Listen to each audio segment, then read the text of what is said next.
it is time for the flip. Now, Daniel, you and I have debated many things many times, but one thing is I think that people bring us on these broadcast shows to talk about. In fact, I think you were on 2 or 3 shows in New York. I was on 2.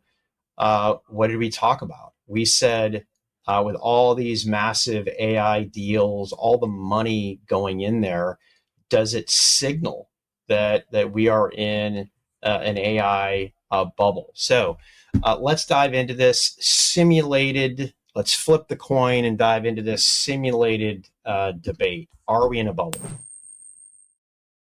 Oh, Daniel, I picked the we are in a bubble. And of course, and I will, cite you, I'm a boomer. And therefore, of course, I would think this is a bubble. So, first off, just a little background. Let's establish a little credibility here.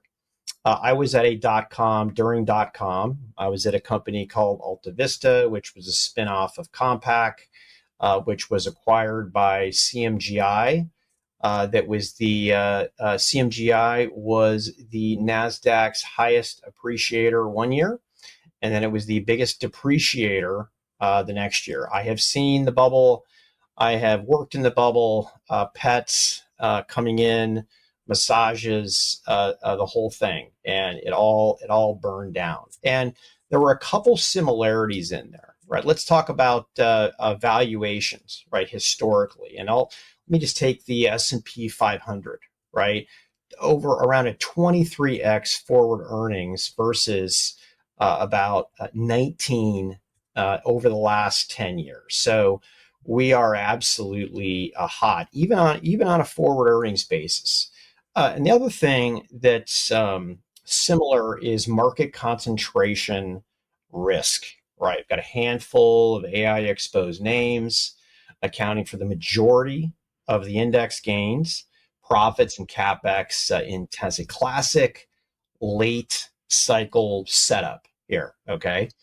And, this CapEx tsunami, I will call this, it's awesome.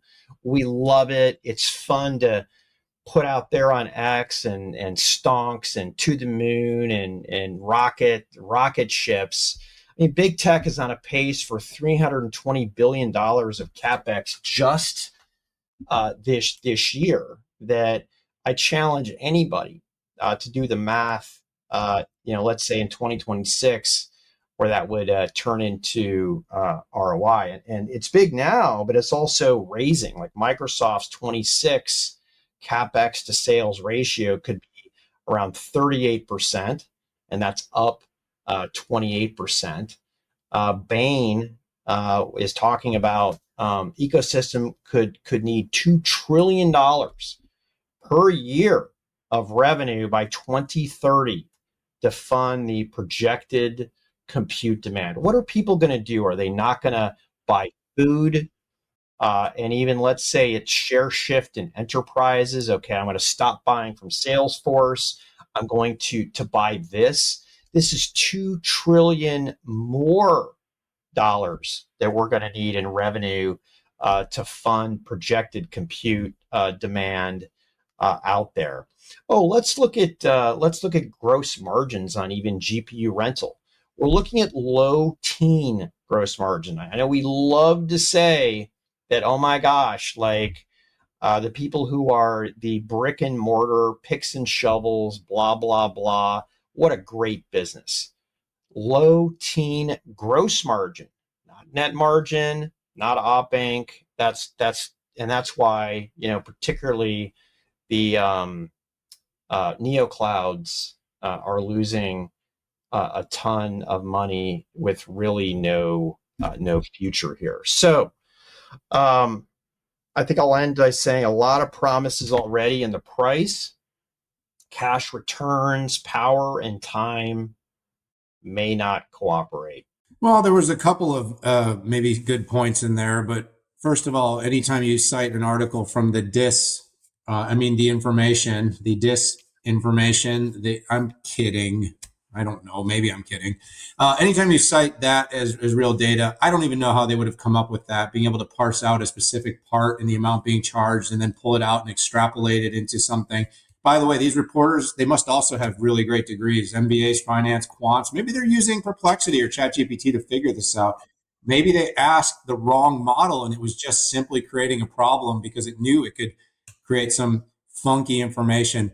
But I heard Amazon this week was able to actually raise prices because the demand is so high for its GPUs that it was increasing its prices. I saw more than 10 bit mining companies this week explode on expected demand and deals being made with CSPs and hyperscalers. And sure, there might be some backlogs on uh, on transformers and turbines, but that's because the demand is insatiable and the world wants more AI. So, is it a bubble? I mean, sure. Are there bubbles in the bubble? Are there companies with no revenue that have seen their stock prices surge? Are there certain trends and themes that are inside of this market that are going and ripping with an undeniable pace?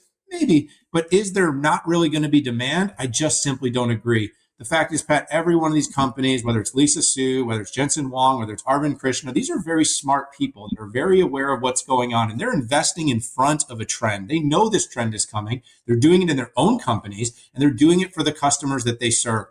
Pat, I can say that I've seen a bubble in my life. I was very young, the internet bubble. That was real.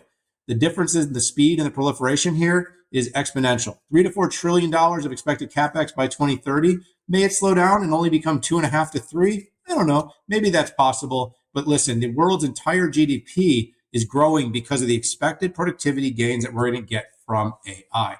Is there work to be done in terms of getting those gains? Sure. Does software need to be reinvented? Absolutely. Do we need to move from people to tokens? Yes. Outcomes instead of overall fees? Absolutely.